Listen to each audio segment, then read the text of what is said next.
तो अब आप किसके बारे में देखोगे, श्वास नली के बारे में। किसके बारे में देखोगे साथियों, श्वास नली के बारे में देखोगे। अब श्वास नली का क्या महत्वपूर्ण कॉन्सेप्ट है वो देखिए, मैं आपको बताता हूं।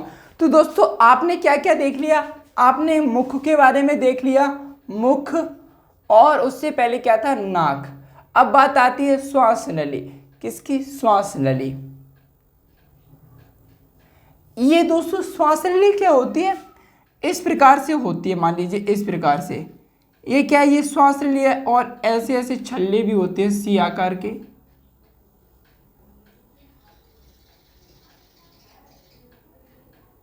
ये क्या है, आपकी श्वास नली है, श्वास नली। अब साथियों श्वास नली की भी बहुत महत्वपूर्ण भूमिका है। कैसे, देखिए जो आपकी श्वास नली होती है, क्या ये श्वास नली है, क्या ये क्या है, श्वास नली। अब देखिए इसकी क्या भूमिका है, ये निर्धारण करती है दोस्तों। अब यहाँ पर आपको पता है अधोग्रसनी से बात खत्म हो गई थी, अधोग्रसनी पर, किस पे, अधोग्रसनी से। तो जो आपकी वायु है अब श्वास नली में प्रवेश करती है, किस में प्रवेश करती है, श्वास नली में प्रवेश करते ही दोस्तों आपकी महत्वपूर्ण भूमिका शुरू होती है। और जो आपको देखना है कि आपकी वायु श्वास नली में प्रवेश कर गई, उसके बाद क्या होता है दोस्तों, जो ये सी आकार के छल्ले होते हैं, ये क्या, सी आकार के छल्ले, जो आपको ये सी आकार के छल्ले दिख रहे हैं, ये क्या करते हैं, श्वास नली को चिपकने नहीं देते हैं, जिससे वायु में अवरोध उत्पन्न ना हो जाए।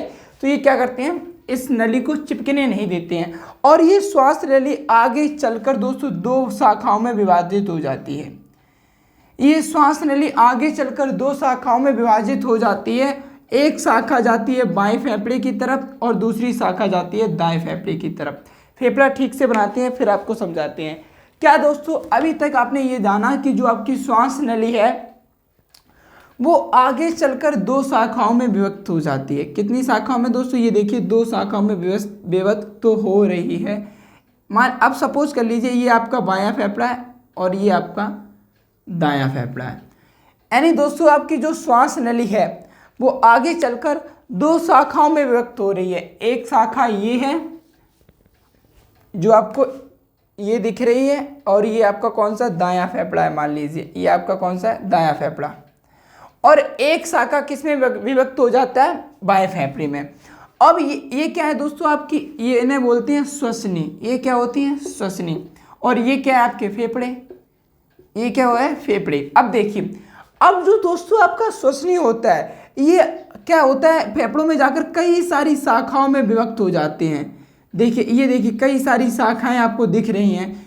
ये जो श्वसनी है, यानी जो आपको ये श्वसनी दिख रही है, ये देखिए कई सारी शाखाओं में विभाजित है। ये देखिए जो आप देख रहे हो मैंने इस प्रकार के जो आकृतियां बनाई हुई हैं, तो ये कई शाखाओं में विभाजित है। इन्हीं शाखाओं को आप बोलते हो श्वसनिकाएं। क्या बोलते हो, श्वसनिकाएं। इन शाखाओं को आप क्या बोलते हो, श्वसनिकाएं बोलते हो। क्या बोलते हो, श्वसनिकाएं बोल रहे हो। ओके।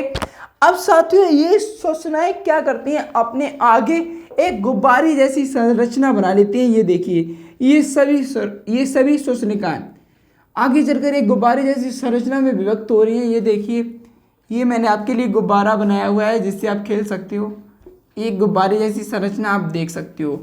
तो दोस्तों जो आपको ये गुब्बारे जैसी संरचना दिख रही हैं, ये सब ये क्या है दोस्तों, इनको बोलते हो आप कूपिका। इनको क्या बोलते हो, कूपिका। इनको क्या बोलते हो आप, कोपिका बोलते हो। क्या बोलते हो, कोपिका। और यही कूपिका का काम होता है दोस्तों गैसों के बीच जाना आना, यानी आदान प्रदान का जो काम कर रही हैं।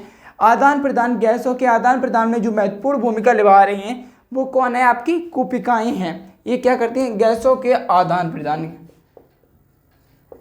गैसों के बीच आदान प्रदान करने का जो कार्य हो रहा है, आदान प्रदान करने का कार्य कौन निभा रहा है, यही निभा रहे हैं। यानी गैसों के बीच जो आदान प्रदान हो रहा है उनमें महत्वपूर्ण भूमिका कौन निभा रहा है, यही लोग निभा रहे हैं। तो इसी के साथ दोस्तों आपने श्वसन के बारे में लेक्चर नंबर 3 में ही बहुत कुछ सीख लिया था। बस ये छोटा टॉपिक ये था कि आपको मानव में श्वसन के बारे में समझाया जा सके। किसमें, मानव में श्वसन। आई होप दोस्तों ये वीडियोस भी आपको पसंद आया होगा। अन्य 3 लेक्चर के हिसाब से। अब लेक्चर नंबर 4 आपका कंप्लीट हो गया है। अब जो लेक्चर नंबर 5 आने वाला है वो अति महत्वपूर्ण है और उससे आपके एग्जाम में भर भर के क्वेश्चन पूछे जाते हैं। तो आई होप दोस्तों आज की वीडियो आपको आई होगी पसंद और समझ भी ली होगी। मिलेंगे अब आपको हम नेक्स्ट वीडियो में, तब तक के लिए जय Hind, Vande Mataram, bye bye.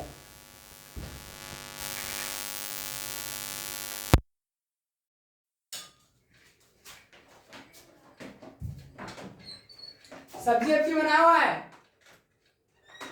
Mummy, आ जा।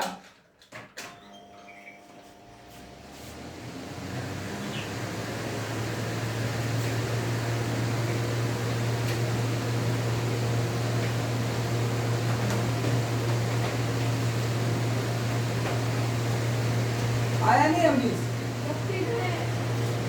मुक्ति ना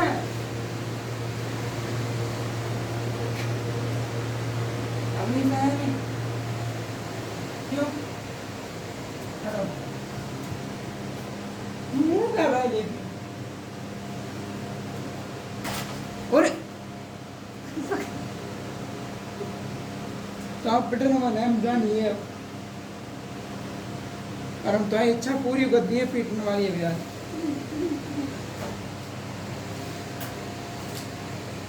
वैसे भी तूने लाइट फोड़ दी थी।